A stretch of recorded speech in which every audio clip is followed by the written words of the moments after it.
Good morning, everybody. It's Bob Phibbs, the Retail Doc, and thanks for joining me live today on Sunday, August 23rd. And you are, wherever you are in the world, please type in the comments below where you are so that I know where in the world we're reaching. I know last time we had, 20,000 people from I think we were on every major continent. And if you are seeing this, which I know you must be, just put in the type where you're joining me in from.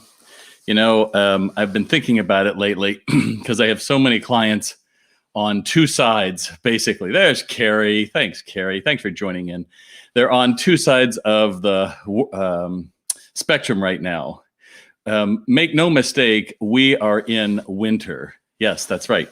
It's in winter. Even for you, Cindy, out there in Florida, there's an awful lot of winter going on in the economy. There's no two ways about it.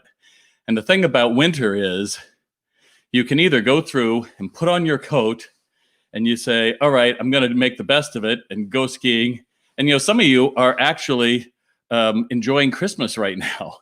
You are telling me that, oh my gosh, we are so busy. I don't know what to do. I can't get enough employees. But, other people are going through, and I imagine if you're in the coat business like that, you're probably not selling many of those. And they're telling me that they're freezing out there because for them, the leads have dried up. Not as many people coming in the doors. Their cities are down. There's protests. There's obviously pandemic and all sorts of things. And the reason why I wanted to start off with that today is that even if you are experiencing Christmas, right? Your stores are doing amazing. You're going through and you're rocking it.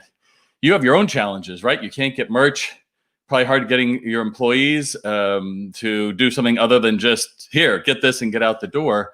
And ultimately, it's what we bring to the table, right? It's either we say, I'm going to put on my skis and I'm going to enjoy this, or I think we shrink from it and ultimately we freeze. And we're seeing a lot of stories. Let's face it, it's an easy story to write. Here's another small business going out with a picture. But the problem is that businesses that weren't doing well before have been punished because they didn't pick themselves up and find a way forward. And so I appreciate you joining me here today. I always appreciate, we've been doing this for 3 years, every week, and just listening to you, what your struggles are and what you're dealing with. And for me, as the retail sales expert, I'm here to help you understand that more often than not, things that are going wrong in your business are not going to be fixable by marketing or something else. It usually goes down to that funnel of sales. Fix the sales, you fix the business. It's that simple. But I think it's easy for us to look at all these different ways and say, I should do this or I should do that. And instead of focusing on how do I create an exceptional experience, because that's all that's going to matter. And in tonight's newsletter, I'm actually including a little TikTok video I found yesterday, screamingly funny, but screamingly on point for what it feels like to go into so many brick and mortar retailers. Life is a big university. If you're going to go through and add meaning, life's going to teach you things. And the tuition sometimes is really steep and other times it's really low, but you're going to learn something. So just to start off our discussion this morning is just think about what is something you discovered about yourself in the last 5 months? Something positive, by the way. You can enter that in chat because I'd love to hear what you're coming up with. Because ultimately, if we look at it and we say, COVID is happening for me to learn something, it gets us out of the poor me, COVID is doing this to me. And that feeling of hopelessness and anxiety is what I'm out to fix in retail. There is nobody like me out here that's your cheerleader. I don't care how big you are. I don't care how big your association is. I don't care how small you are. I don't care how well-known your brand is. At the end of the day, it starts with every one of us on this video today is to understand, take stock. What wouldn't I do again? What did I learn from this? And then ultimately, where do I need to go? I'm going to be doing a workshop on this Thursday at 11 a.m. Those details will be in the newsletter. It's on social media as well, where I'm calling it the comeback sprint, where I'm going to go through and share some things that I have found really move the needle in sales and be an opportunity for you also to learn a Q&A. And so if you register, you'll be able to get that link and watch it at your leisure. But you're not here to hear all about that. I know you're here to hear your questions for me, and I have several of you this morning. I've got so many of you this morning that are jumping in. Do me a favor, though. Remember, unless Facebook sees a heart or LinkedIn sees applause or thumbs up or whatever you're watching this on in YouTube. It didn't happen. So do me a favor and give me some of that so that the algorithms say this guy has something to offer. Fair enough? Fair enough? Ah, great. Justin says he would hit the buttons to manipulate the algorithms for me, but apparently the new layout got rid of them. Well, that's terrible. Get on another version of Facebook. Get on your personal Facebook and like me. How's that? There you go, Justin. All right. Oh, Kathy, I have during this time that there are plenty of opportunities. You better believe it. Lisa, I love that. I learned to focus. I don't have to do it all, but what I do, I have to be the best at. Boy, that is so true. Vivek, I loved yours. In a tough situation, we are more productive. Absolutely. Who else? Jump in there, because, unless you're willing to type or do something, I think that your brain kind of goes in that, yeah, that's nice to know. Yeah. Where's the value? What's he doing to us? No, the value comes from what you do, what it sparks in you to take action and change, instead of just sit there like I'm a cat video that you're watching with the sound off. Dana, I feel, what was Dana? Sorry, somebody just bumped up. Dana, I feel like COVID brought to the surface our deficiencies within our business. Yeah, that's so true. Thank goodness, what a gift. Now we can change that. Fabulous. Exactly. I love that, Dana. And I don't know who LinkedIn user is. I didn't know you could be on LinkedIn without a profile, but delegation, really true, really true. So good. Well, you can keep putting those in. I want to get going on your questions. I don't have a lot of them today, but they are varied and interesting.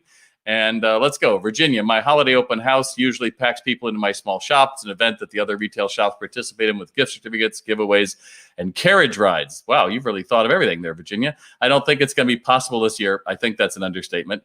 And doing it by Facebook Live, except for the carriage rides, of course. I'd like to coordinate it with other retail shops in our downtown so we can produce a viewing schedule for people to follow. It'd be coordinated by our downtown Facebook page, which I also manage.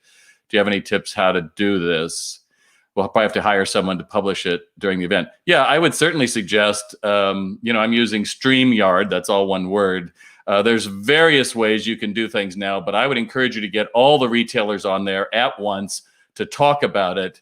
Make sure that you all come together and brainstorm. This is to be positive. This is no mention of COVID. I don't want to hear about how horrible it was. I only want to hear something that is empowering, and give us a story of comeback. Give us a story of how you know your customers so well and what you've just sold or what somebody's ordered, and make sure that this holiday open house, in fact, I might even frame it that way, a hope-filled holiday open house, or a hopeful holiday open house of hope. I don't know. That's 4 words, probably a little long, but you get the idea. And then why the heck not have some kind of a fun giveaway? Like when someone's on there, instead of doing a gift certificate, why don't you go through and deliver a pizza to somebody who's actually on the live stream? How cool would that be? Because you're going to know they're all within your little area.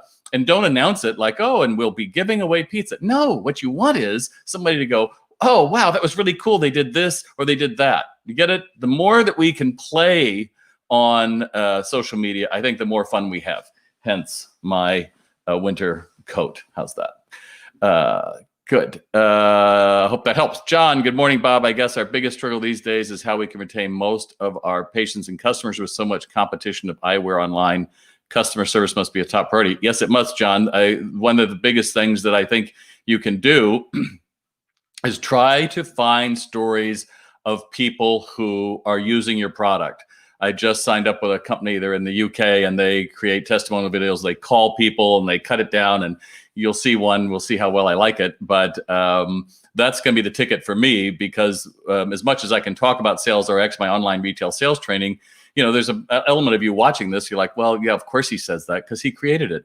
But if you hear it from other customers, why do they come to you over Warby Parker or somebody else online? Or what was the situation? And don't just make it that, the glasses broke and she was going to be in the school play and we opened up at midnight.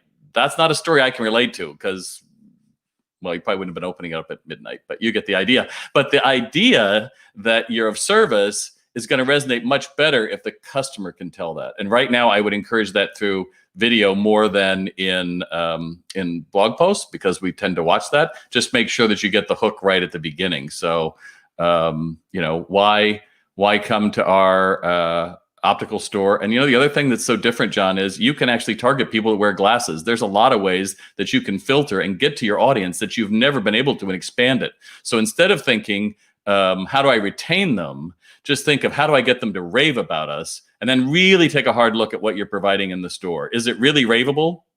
Is it just as bad as if I go into a mall store or I go into somebody else? Because it's not raveable, then chances are really good that you're not going to get those testimonials. And look at that as a gift to say, in the next 3 months, we're going to implement a net promoter score. You're going to do something that's measurable. Because if we don't measure it, we aren't going to do it. So I hope that helps, John. I could go into other things, but there you go. Tom has 3. Dude, seriously. From my 20 plus years of furniture retailing, it seems like sales training usually comes down to product features and benefits from our vendors reps. I would say, yes, that's exactly what I would have seen when I've gone and bought several houses worth of furniture over my life. But unless the store is an in-house trainer, the clientele developing and management training gets overlooked. Absolutely. What resources can we call on for help with that? It's funny you say that, Tom. I do Sales RX, my online retail sales training program, and I did not ask Tom to ask this, but this is my 2 lines I'm using right now, that retailers are going out of business with people shopping online. With Sales RX online training, we teach your staff how to reach people face to face to sell more merchandise. In this day and age, if you cover up most of my face with a mask and you just let people say, let me know if you need anything, here for something special, I'm looking for a couch, there's sofa. Oh, a sofa then. Do you have a budget? $500, that's a couch. Oh, okay. What do you have? Well, I'm looking for something beige. Here's our 4 models. Anything else? Do you like those? No. Well, everything else is custom and you have to wait. It's really hard to get them because without training, what happens is you don't get in the mindset of the customer. You stay stuck in the mindset of that trapped salesperson who's not making commission, who's heard it all before, who's bored. They even hear those same words coming out of their mouth and they want to vomit them because they don't feel empowered. They don't feel like they're connected to their heart, and you didn't train them how to access it. So they're trapped in this hell of waiting on people with their own mindset, unable to talk to this person. Meanwhile, giving all of that crap across that energy right into this person who's walking in with their heart wide open, like, hey, I want to spend money. So I can't overstate. We have several furniture retailers on Sales RX, and you definitely should check it out. How's that? Oh, and he adds, in regard to furniture retail websites, do you recommend that only products that are in the showroom are reflected on the site? I think that would certainly be great. Personally, I don't think it really helps to have, here's everything you could possibly order, and then someone ends up saying, how long is it? Well, that's like 6 months. That's a custom item. We sometimes have customers show up at the store with a list of styles from our site that we don't have in the showroom. So maybe your web page needs to really make a difference between in stock and custom. By the way, if you like anything that I'm saying, I would appreciate your love or your thumbs up or your applause on LinkedIn. Finally, all right, do you suggest pricing in all terms on the website instead of call for pricing? Absolutely. I hate going into a jewelry store and they've carefully tucked the price tags underneath so you don't know. It's not going to stop me from buying, but at least I understand, oh, there's a distinction here. And particularly with online, I think that's what the model is. I hope that helps. Taz, also from LinkedIn. Hey, glad you're here today, Taz. I sell products when customers walk in. Okay. What can I do to get people to come back in? I have consistent hours, wonderful and knowledgeable staff that's trained to ask and answer questions that converts to sales. I would challenge you on that. What is wonderful and knowledgeable in your book might be very different than mine and very different than a customer who walks in. So Taz goes on, the foot traffic is down 80% in New York City. We consistently call and email our list to remind them we're here and deliver a few days per week. So most people would much rather get a text. That Podium sponsored webinar I did last week. Most people would rather get a text than have a phone call. So I would certainly try to switch into that. I think you also should be looking at whatever your reviews are, how many reviews you get on Google My Business. That's another thing that Podium could help you with. And are you doing videos? Are you going through and talking about common problems your customers have and how you solve it? Because if you don't, I think what you end up doing is you just end up putting a picture up and saying, here, we just got this in, we just got this in. And I don't think that really helps move the needle. I hope that helps. Chris, our foot traffic is down by 50%, and I'm trying to find out how I go back to basics and get that foot traffic. So Chris, I actually have a post I'm putting on the newsletter tonight on 7 ways to get more foot traffic. I hope you'll check that out. But also I was starting to tell you all, I'm doing the comeback sprint this Thursday at 11 a.m. Eastern time. And I'm in that short 20 minutes, I'm going to go over what you can do to kickstart your sales, to grow them by 30%, and ultimately have a great holiday season. You have 20 minutes you can give me. I will share that with you, but I'm not going to put it in a blog post. I'm not going to share it anywhere else. If you want to join me, click the link and join it. It's in the description up there, and I'll have a few more. But I know that the foot traffic is down, and you've just got to remember we're in winter.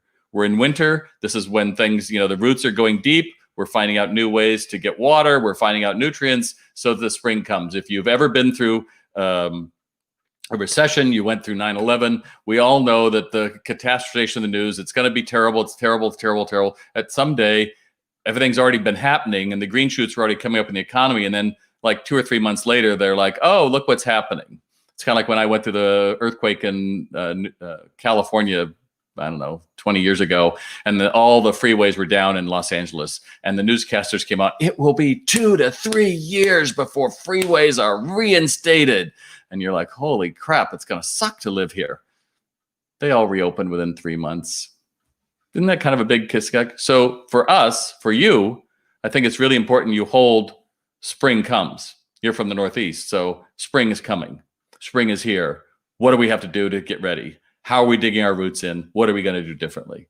If you like what I have to say, I hope you're going to go through and share it with folks, because frankly, I don't do this for my health. I do this to help you. And if you can't help other people by getting this message of hope out, well, then how helpful is that going to make you? Versus if you share that message of hope, if you share this idea of can do, like, oh, we have to do some things here, then aren't you going to feel better? Aren't your friends going to feel better? And then if you surround yourself with those people that are just saying, all I need to do is increase by 10% what I've been doing, then suddenly the light of hope goes on from your eyes into theirs, and that goes into your customers.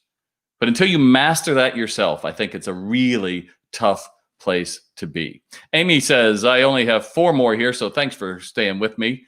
Oh, actually, Cindy says, I'm still learning retail's ever changing. I haven't started Facebook Live yet, but that's what I'm working on. Great, Cindy. So give yourself a date, because unless you don't ever leave the sight of a goal without setting a date. Fair enough? So I'm going to click on that right here.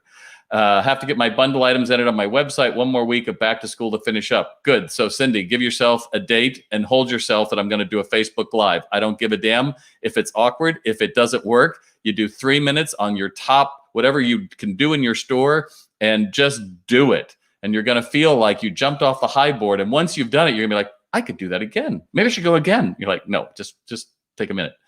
So give yourself a date. Don't leave any goal without a date, and hold yourself on there. All right, back to Amy. I have reduced inventory because of reduced traffic, but when I reduce inventory, sales drop. I don't know what you sell, but that's a pretty big leap you're making. I mean, my guess is either you or your employees have personal favorites, so you're out of the personal favorite and you don't sell it, and you're like, oh, sales drop. Oh, we're out. Well, then change to something else. I don't care. Let's say you have pink iPhones, and that's what you have to sell. You sell pink iPhones. You go through and say, there's going to be a way. Until we get this exoskeleton on us, suddenly I'm thinking of Spider-Man, Doc Ock, right? That big exoskeleton on our back. Till it holds us up and says, bring it. Until we are say, I am supercharged, I'm going to make this happen. I think we allow ourselves to get away with excuses. And this is not the time for excuses. I get it, it's winter, but this is a time the roots have to go deep. You have to look here. So back to Amy, is there a formula or a good rule of thumb of how much inventory you need to carry for productive sales? Yeah, there is. It's called an open to buy, which basically means you look at last year's sales, you look at your turn, you need at least the merchandise to turn twice. So if you have, I don't know, you sold 50,000 last year, you want a 2 turn, so you can't have more than 25,000 on your floor at any time. That includes what's open to buy, etc. And if you only sold 10,000, then that reduces your open to buy. You know, I see so many retailers, and they are going out, right? There's people going out and they tell their sad stories, and the stores are packed with merch. And I keep sitting there thinking, it's your money, for God's sake. Why did you allow yourself to get there? Because you didn't know the fundamentals. You didn't dig deep in winter and say, I've got to improve my game. You just say, well, I just like buying. And so know your numbers. It doesn't have to be a guessing game. It absolutely is your money on the floor. And for God's sake, get Sales RX and use it. And if you're on it, which unfortunately I don't have your last name here, if you're on it, then just wipe your training and go back, because you've got to find the system to sell what you have.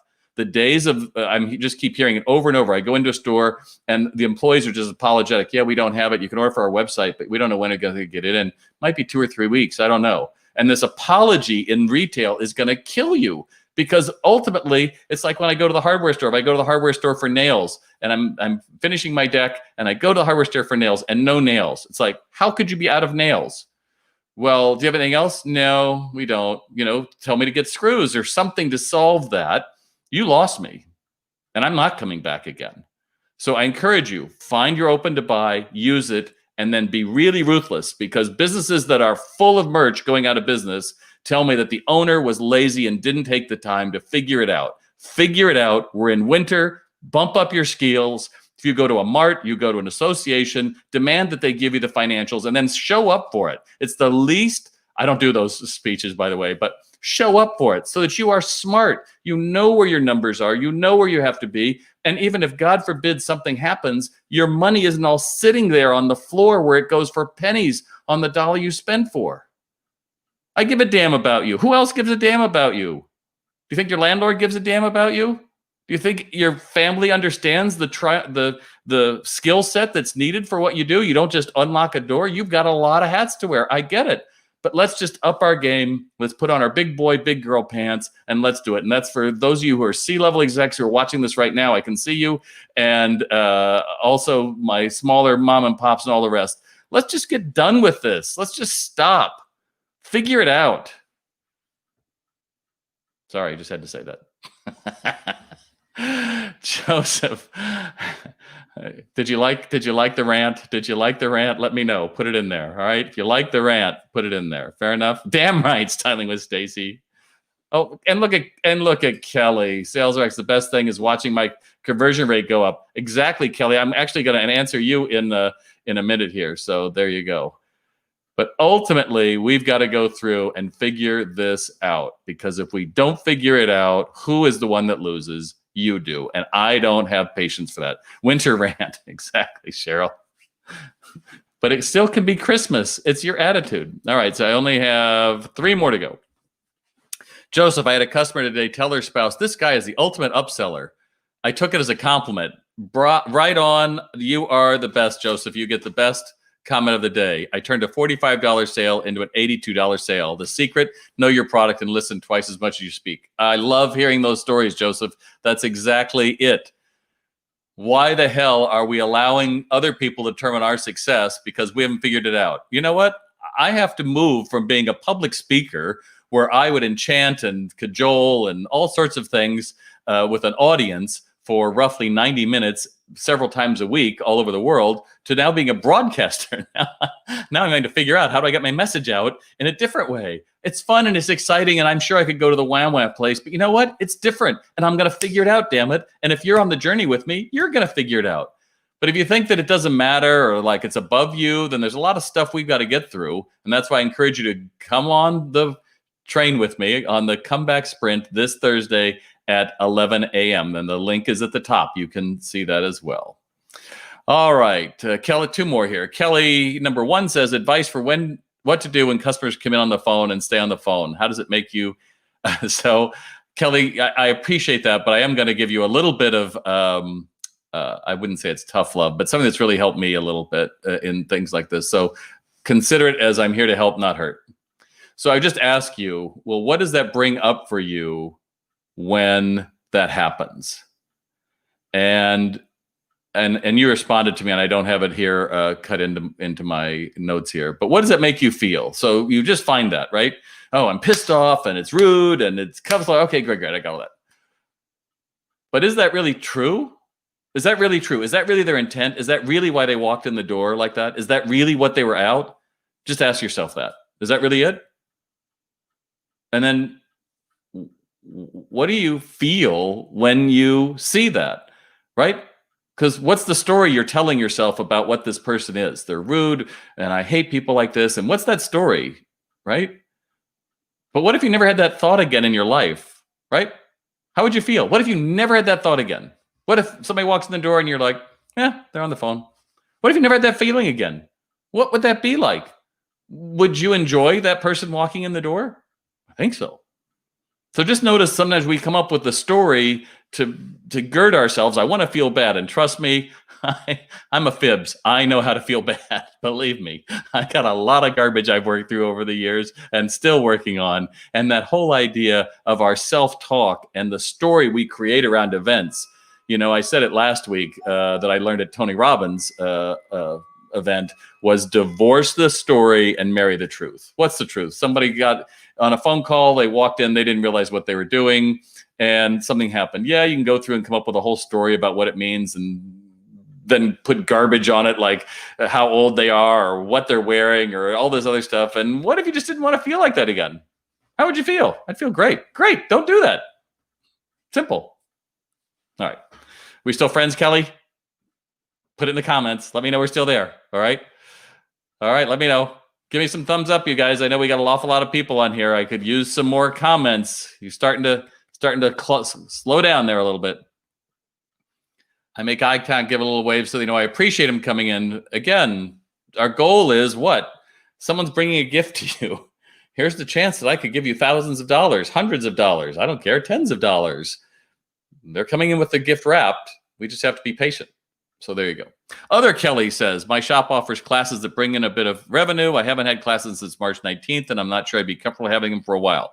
Totally get it. But you know what, Kelly? You might just go through and install some plexiglass dividers. You're seeing them more and more in education and other places. I know that some things are on back order, but just start asking yourself, but what if I could? What if I could? What if I could do social distancing? What if I have to ramp up the price of my classes so that, you know, maybe we made our numbers when there were 20 and now I can only have 10, so I have to raise it. Tell them that you're going to have to raise it. It's disposable income anyway. Maybe you're going to put the plastic shields up, but you could find a way, or put one up between you and them. That might be another way to do it as well. So you ask, should I offer online classes on Zoom or Facebook? Would this be me teaching my customers or teaching them about these programs? Currently, I don't do live Facebook videos. That's a lot in there, other Kelly. So I think, oh, good. Thanks, Kelly. I'm glad we're still friends. Other Kelly. So I would first consider, how can you go through and change it in your store to be able to do that teaching? But yeah, there's a lot of places online. There's Kajabi. There's some other ones that you can do. You could certainly do it with Facebook and make it a paid version. The challenge is the marketing of it can be a little bit of a challenge. So consider, what if you just did a live Facebook where 12 of them were sewing together, and you just did a few of those, and then ask them, you know, would you be interested in paying for it? You could try the waters out. So just, you know, do it, or connect Zoom to your Facebook, and you can Google that. That's easy to do. But there's a lot of options you can do. Don't just say, I can't. Just be thinking, like, what other questions could I have? Right? That's it. Oh, and there's Tim. Thanks so much. Divorce the story, marry the truth, on so many levels, in so many ways. Boy, that is so true. So that brings me to the end. You know, again, it's winter. I don't know if I have my winter coat here, but you get the idea. It's winter. For some people, it's Christmas. It's like, great. I'm going to find a way to do better. I'm going to find a way out of this. I'm committed. We're going to put on our skis. We're going to enjoy this. And other people are going to freeze to death because they don't know the basics of their business. They don't know their numbers. They don't have sales training. They don't have a positive impact. And so they kind of meet every challenge with yeah, maybe for them. And the challenge with that is, if you hang around with that mindset long enough, you know what they're going to do? They're going to make your reality their reality. And then what are you going to do? Exactly. So I encourage you to be thinking, what can you do this week, right now, to positively put a stake in the future and say, damn it, I'm going to make this happen. Because until it starts here, I don't care what strategy you come up with. I don't care what marketing. I don't care what Instagram post. I don't care what sponsored post you come up with. It doesn't work until you actually think, I'm worth it. I deserve it. We're in winter. Spring's around the corner. I want to be ready for spring. I think you're going to struggle. So let me know what you think. Give me some thoughts in your comments there. Again, if you like this, then share with your friends, because I'm out here to bring hope to the world. I am your #1 passionate brick and mortar retailer fan. I appreciate what you do every day. I appreciate those who are struggling, trying to figure it out. It's not easy, but we're up for the challenge, aren't we? If we are, then give me a thumbs up. Give me a yes or anything in the comments. and let's go out there and do a hell of a job today. I'm Bob Phibbs, the Retail Doc. I'll see you next week at 9 a.m. Eastern Time.